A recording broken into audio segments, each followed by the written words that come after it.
Okay, I think I need to revisit the subject of USDA organic and non-GMO because there's a lot of in the space where people talk about this. There's a lot of vagueness, a lot of misuse of words, and that creates confusion. So I'm not going to say who because I don't have the consent of this person to involve them in this video.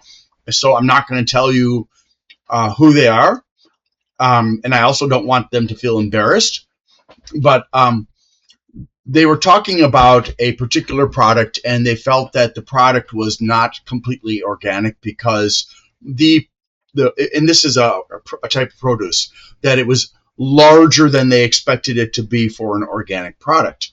So I responded that they were confusing wild, which typically wild produce will be smaller depending on what we're talking about. Like um, there are variances, from one type of fruit or vegetable to another. So you have some bananas that are only this long, and there are other bananas that are this long, and then everything in between. Some of them are skinny, some of them are fat, some of them are inedible. Many have seeds, some do not, because they've been crossbred through the natural selection, through the manipulation by humans over hundreds of years or so to get to the point where the seeds are so small you don't even notice them anymore because they're just like a speck in the meat of the banana. So just for this video, I'll just talk about it as if it were bananas.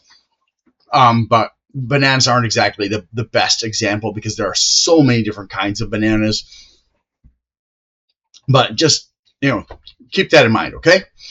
So wild or small in general, or smaller than the domesticated or crop varieties. Organic does not mean no chemicals were used to grow or kill pests. It means those chemicals were natural. It also means that the produce is non-GMO. So what I mean here is I'm talking about USDA organic.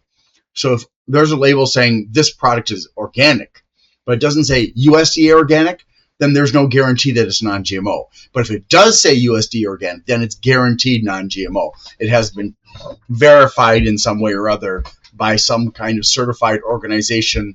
And there are many of them like Oregon Tilth and QAI and CC or whatever. I forget all of them. There are tons and tons of them. ProCert's another one. And they're not just in America. They're in many, many different places around the world. And so with the USDA organic, it means two things. Any chemicals used were natural, not man-made, and the produce is non-GMO. And this is something that people get confused about because oftentimes when people reference man-made chemicals, they just say chemicals. So here's the problem. This person that I was talking to said they'd never heard of chemicals being natural. And I was like, what? And it was her and this his or her understanding was that if it's organic, there are no pesticides. And the fact that the bananas were larger than this person expected to see suggested they weren't genetically modified compared to bananas of the same type from the wild. So therefore, because this person believes they're GMO, that means they're not organic. Because any processed and man-made chemical is not natural.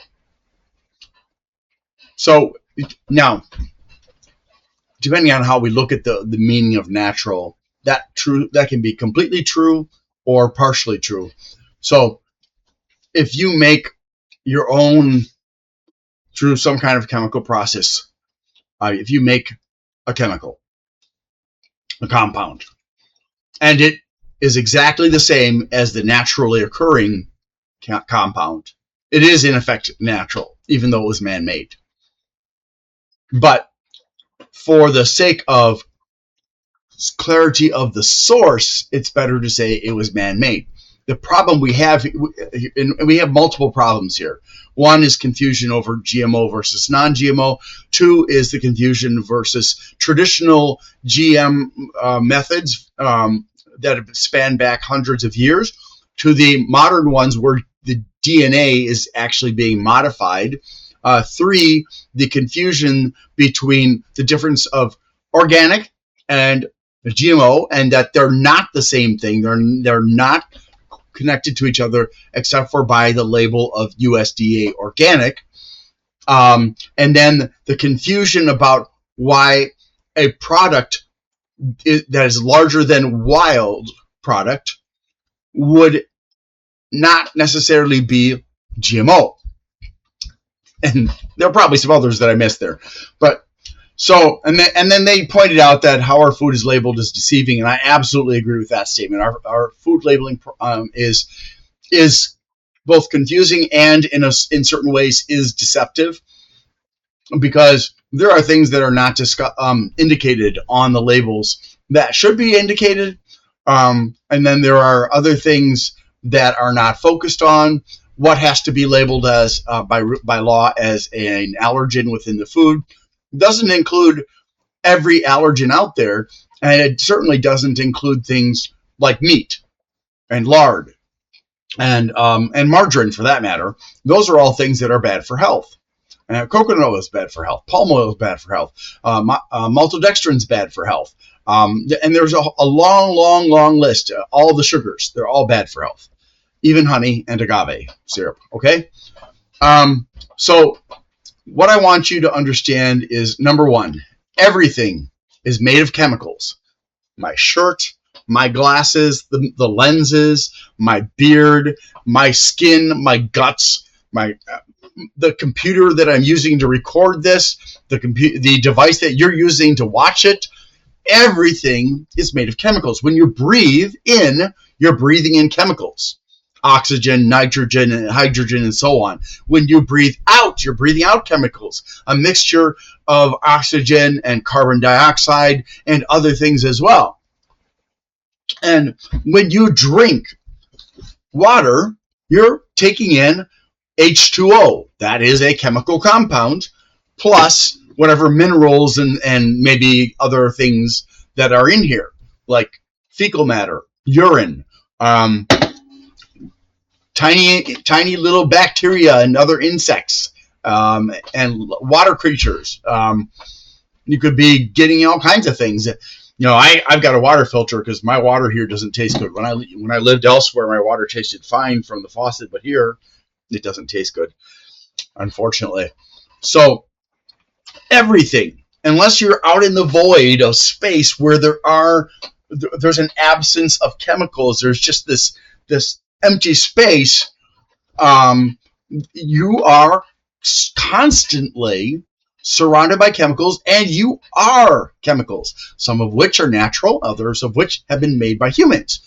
And so we cannot exist without chemicals, because the absence of chemicals is the void. Any chemical that exists in the world that wasn't made by us is natural. Okay? And if it is identical to the natural version of it, and here's the thing we have to keep in mind. Have you ever picked up a rock and you could see, maybe like it was a red rock, but you could see specks of something else in it? Or maybe it looked like there were layers, like a sedimentary rock. Well, that rock is not pure. It's got multiple compounds from multiple types of rock in it. Granite, quartz, all of those things. You look at an opal. Opal's multiple kinds of rock in it. These are all compounds. A long time ago in the U.S., organic was meant to mean no pesticides, but that was changed to mean no man-made pesticides, no man-made fertilizers.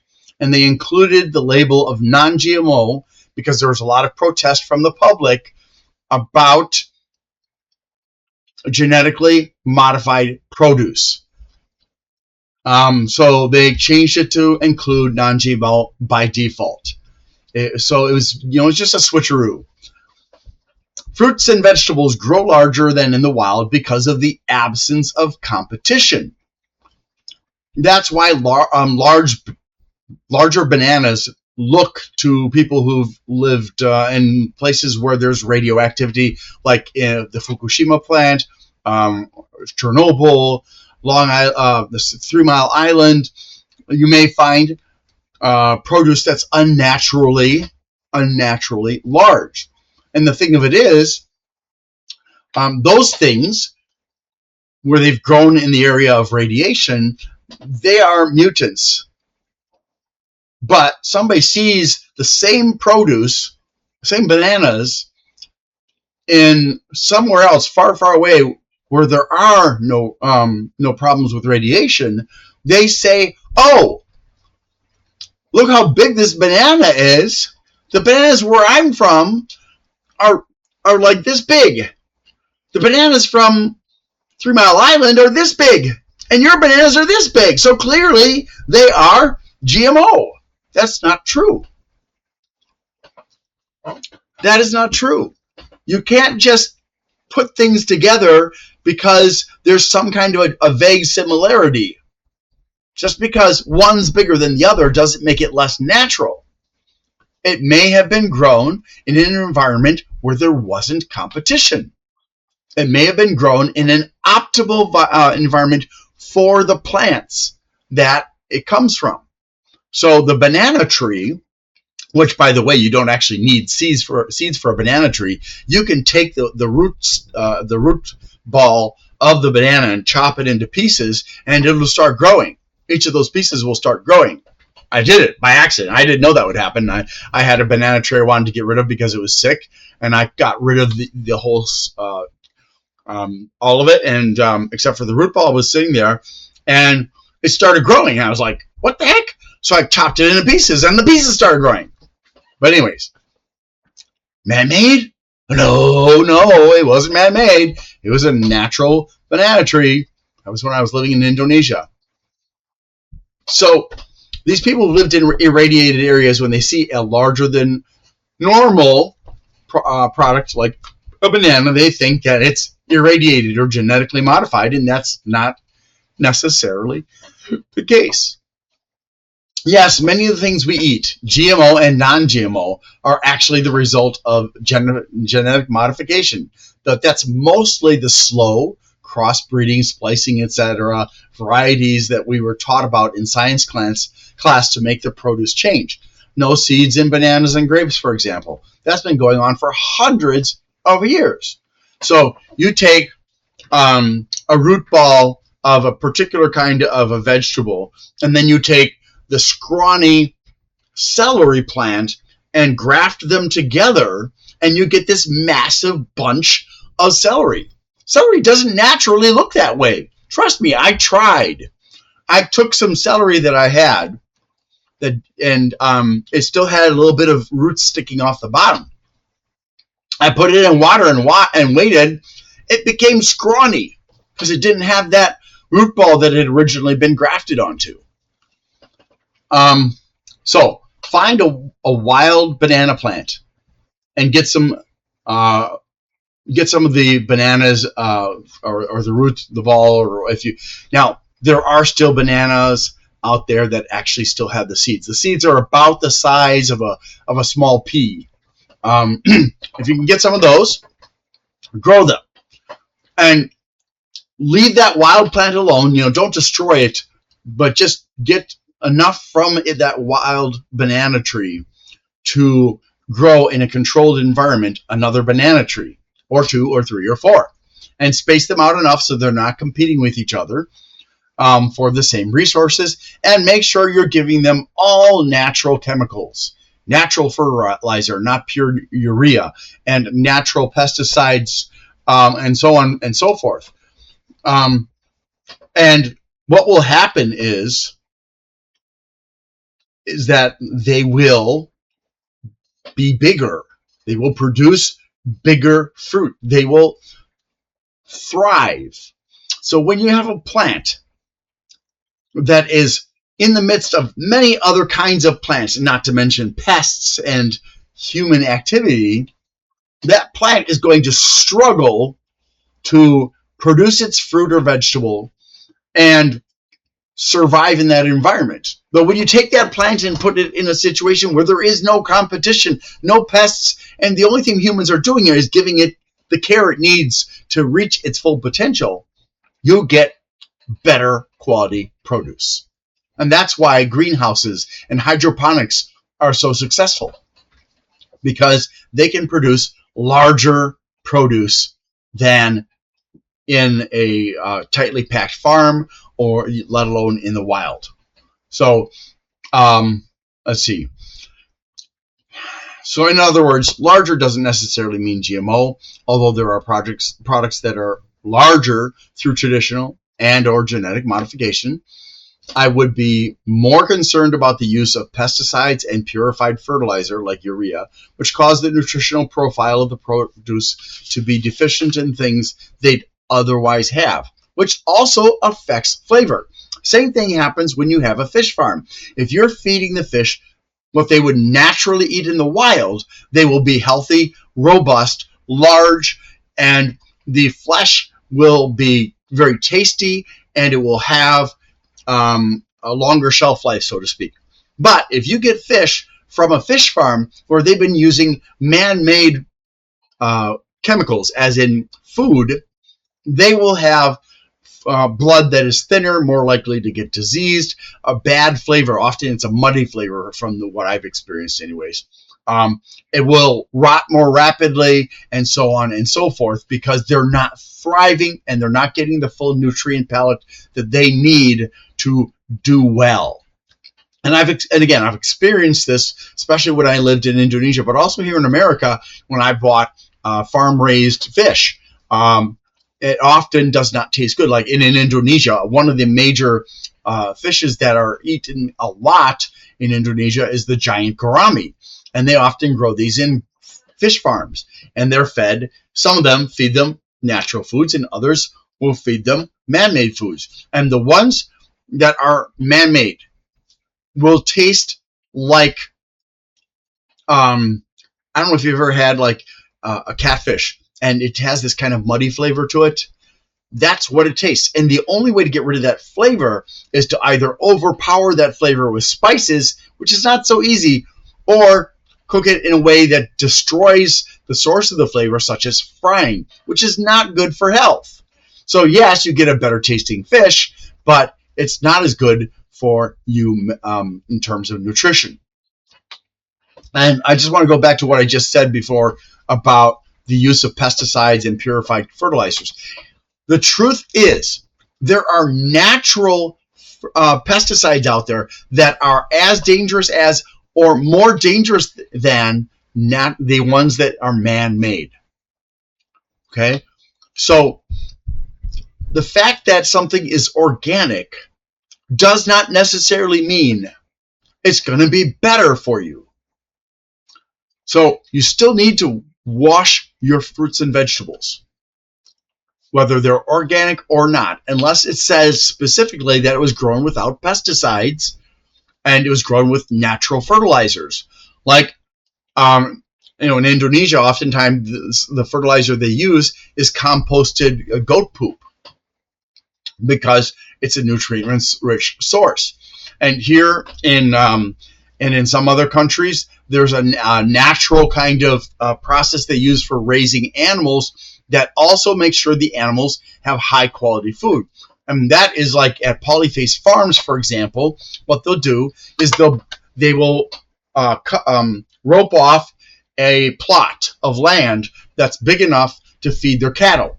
The cattle will come in, they'll graze that land, and then once that land is, where the grass is very, very short, what they do then is they move the cows into the next plot of land where the grass is growing very nicely, and then they leave that land to sit for a couple 3 days, because then the flies and other insects that like to lay eggs in poop come and do just that, and then the larvae hatch inside the poop. Then they bring in the chickens. And the chickens come in and they're scratching the poop apart, eating all the larvae, and they're introducing their poop, which is different, has a different profile of chemicals in it than the cow poop does. And so then once the chickens have been in there long enough to have spread the cow poop everywhere plus their poop everywhere, so that the grass has now been given lots of fertilizer, natural, 100% natural, because it all came from the grass originally and the bugs. They move the cows to the next plot. They move the chickens to where the cows were a couple 3 days later, and then they move another type of animal into that plot when it's time, so that it can further contribute to the quality of the grass. So then you get very high quality meat from those animals. Now, I don't eat meat, but I know for a fact that animals that are raised that way, as opposed to animals in factory farms where they're fed like corn or something like that, are much better for you to eat because they have a natural diet. It's more like what they would get in the wild. And then the cows that are raised on, say, corn, cows were not, how do I say this? Historically, cows never ate corn. They ate grasses. They're ruminants. Ruminants eat grass, okay, and certain other kinds of plants other than just grass. And they have their favorites.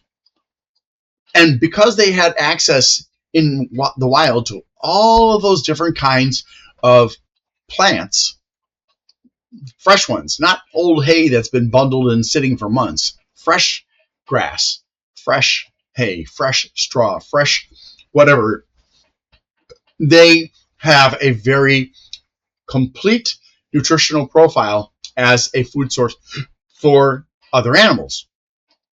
But that is not true if you feed them corn all the time. And corn, since their bodies aren't designed to digest that corn, they have trouble digesting it, and it can lead to bacterial buildup of E. coli and other problems. And in some farms, you will see cows with a big plug in their side.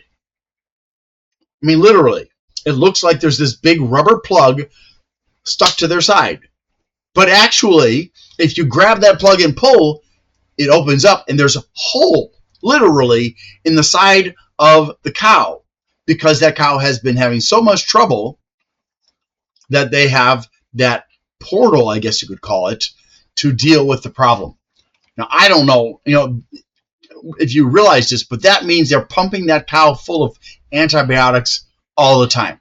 And in many factory farms, because of the problems of overcrowding and because of the inappropriate food and because of diseases spreading, they're pumping these animals full of antibiotics all the time.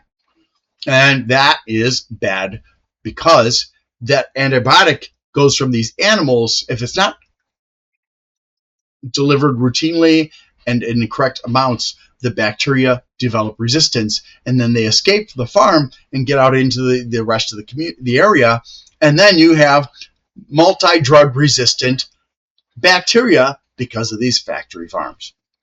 So I hope that what I've explained here helps you to better understand about organic and GMO and non-GMO. Now, do you need to eat organic? Well, that depends on the organic food. Now, I remember I came back to the United States, and the guy that who had set me up to live with them for a while, he was complaining about organic food he bought at a store. I believe it was from Aldi. It was carrots, I think. And he was complaining that they didn't taste good. And so that points to the fact that just because you're using natural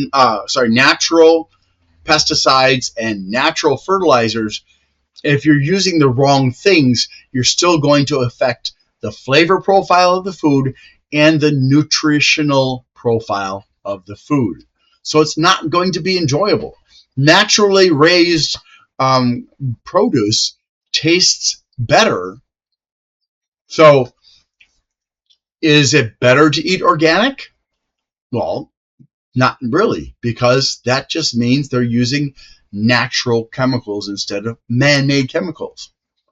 Now, if you can get it from somewhere where they're not using pesticides and they're not using anything other than natural fertilizers, like in a hydroponics system where they've actually got fish and the roots of the plants are going into the water and absorbing the poop and pee, if you will, of the fish, then that's great because they're getting a natural source of fertilizer that is more similar to what they would get in the ground. But otherwise, you don't know with organic what is actually in it and on it. It could be bad. It could make the flavor taste bad.